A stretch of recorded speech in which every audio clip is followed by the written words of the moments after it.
We'll look forward, yeah.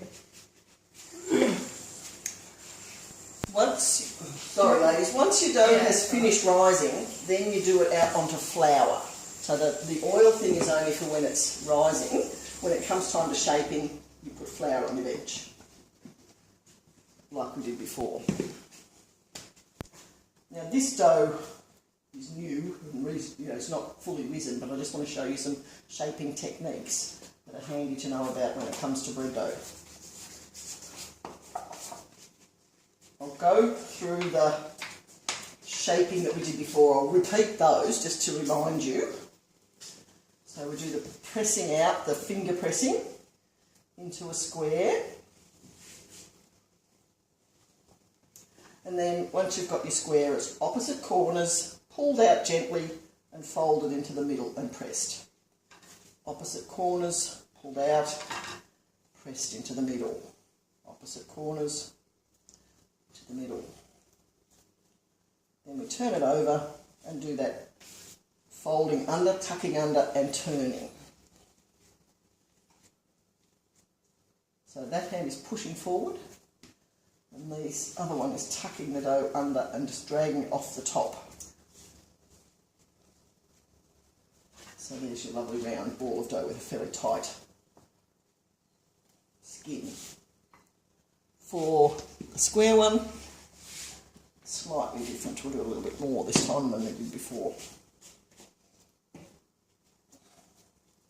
And you can see that this dough is very tight. It hasn't got lots of bubbles in it because we really haven't let it rise fully yet. Normally it would be way bubblier than this. So stretch it out into that rectangle and then taking the top two corners, just fold them down a little bit. And then that middle line, fold that to that centre line as well. Tuck it in, maybe tuck it one more time. Turn it round, fold those top corners down, folding that. Now once you've got it to that, you then sort of fold it in half, if you like, and press down and create that seam. Pinch it if you have to. I always have to pinch the seam. And then if you want to make a baguette, you lengthen it. So you just roll it out to make it longer.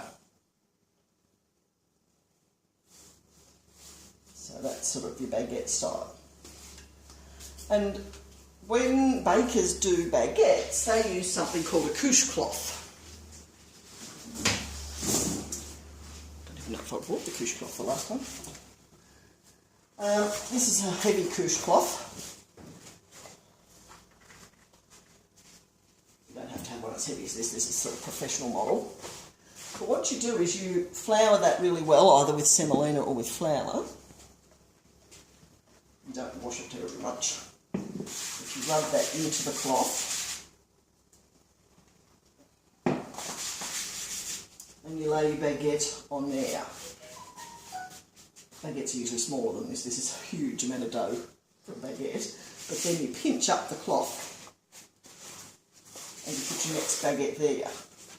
Then you pinch up the cloth and the next baguette goes. So they pinch all this along and have a bunch of baguettes sitting there on the cloth. It rises 20 minutes or so and then they roll them off here onto basically a plank of wood and then slide it into a hot oven once it's risen. Slashing, of course, doing their scoring. But that's a thing called a cloche cloth. I've used a heavy linen tea towel. Looks like canvas. That one is a version of a canvas one, yes. Sorry? A duck cloth, which is a tight weave. Yeah. They prefer linen. Okay. Linen is the top level, French linen, because there's no threads that come off, whereas when it's cotton-based, little tiny bits of it. Okay. How fussy do you want to get, but that's how fussy pros might get. But a heavy linen, a heavy cotton will do fine. Okay, switch that back.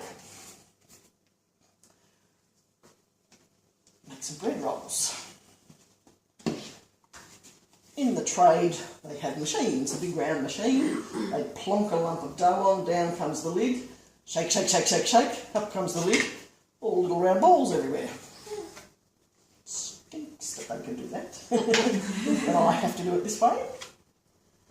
And if I was a proper baker, which I am not, I'd have one of these in each hand Oh, there's some sand.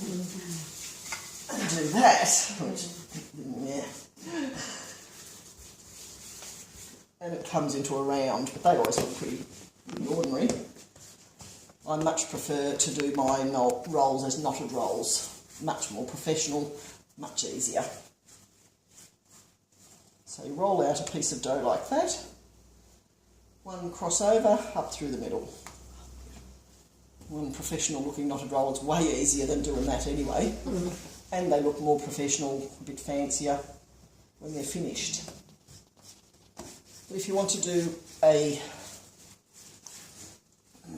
Kaiser roll, which is a rosette, you roll the rope longer.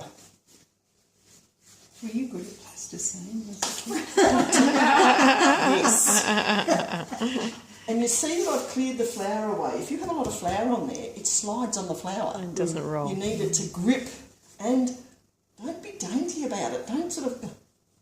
Some people have this little fluffy way of trying to roll it, but it doesn't roll. You've got to push. Put some effort into it.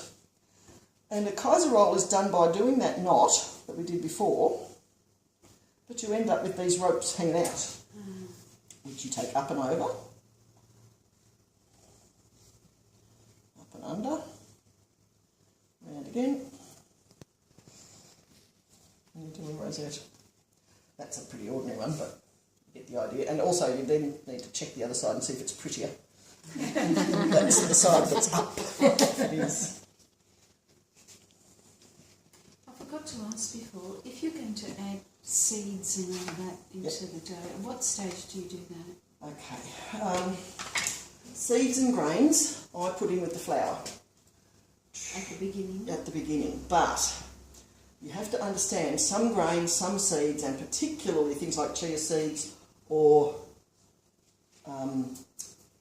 linseeds, suck up to 10 times their own volume in water. So you put a bunch of chia seeds in there, you're going to have the driest, crumbliest bread ever because it just sucks all the moisture out of the dough. So a lot of people in the sourdough world or in bread making world pre-soak their seeds, have it in a dish with water and then mix that in at the stretchy foldy stage or somewhere further along the track. I tend to add things like sunflower seeds and sesame seeds that don't suck up moisture, and then you can put them in any time you like. Tomorrow's kibble. Yeah, they need to go in early or get pre-soaked because they are. If you put that in late in a batch of dough, it's like eating bread with gravel in it. Okay. It just crunchy in a nasty way. Tomorrow when I do the hot cross buns, I don't pre-soak the fruit like some people do because I find mushy fruit into a dough is unpleasant.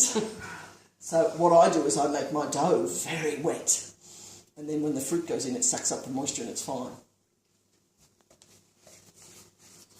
But yeah, there's all sorts of things: herbs, onions, cheese, bacon, salami, olives.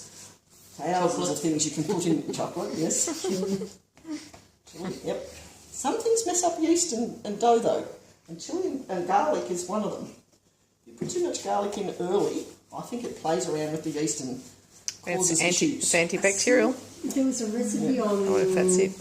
Nadia's Food Adventures on Foxtel, and they went to a guy who was baking bread, and he actually put a chilli in after it proved. Yep. Stuck it in. I would do roasted garlic and mush that into the dough just as I'm shaping it, and that would be fabulous. But we found some things just turn the dough into sloppy weird stuff. Well, he stuck them in with the stalk on, and the stalk fun. at the top. Oh, goodness So when me. you cut it, you actually got a slice of chilli with your slice of bread. Fun.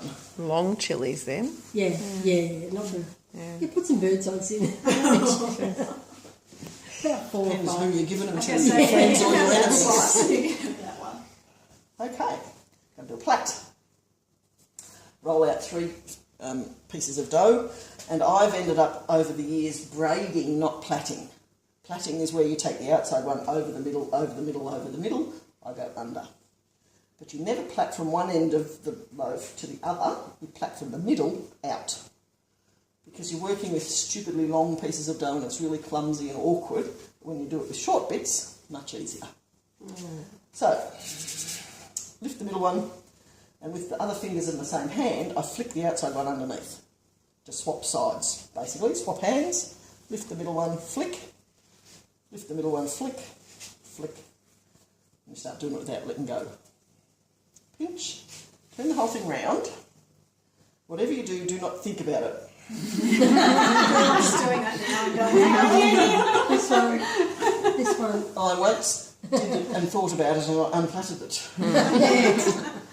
All I do is go back to exactly what I was doing before, which is middle one lift, outside one slide. Flick, flick, flick.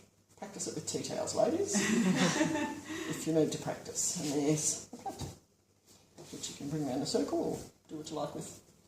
So how do you leave that one to rise? Does it need a... Generally speaking, in its French stick tin. So not the same as a baguette? Baguette. Yeah. Well, you can do it that way with the cloche. If you want it cheap, you just stick it in a French stick tin, which will hold it in shape, and then you bake it that way. Now, Keeping us I've up, got yeah. French stick tins. Mine don't have holes in them. Doesn't matter, that's just this newer. Yeah, okay. Once you've got it in the tin, spray it with water, sprinkle seeds or cheese or bacon or whatever on the top, let it rise, and then you bake it. When you're baking it, you don't need that cloche thing. No, System at all. it's not 100% necessary for something so small. It's just if you want your ordinary loaves to be much bigger, the cloche helps. Oh, You don't okay. have to do it for everything. When I do yeasted breads, I don't bother with it Right. because you get quick oven spring with yeasted breads. Sourdough is slow, so the cloche helps. So it's really more for those big round loaves that you use the cloche. Yeah, or big long ones, yeah, big loaves. And could you use that? So if I was getting that cloche, could I use it without the lid and put this sort of stuff in there? Yes, Just as but it size. wouldn't help. The lid is it wouldn't be of benefit.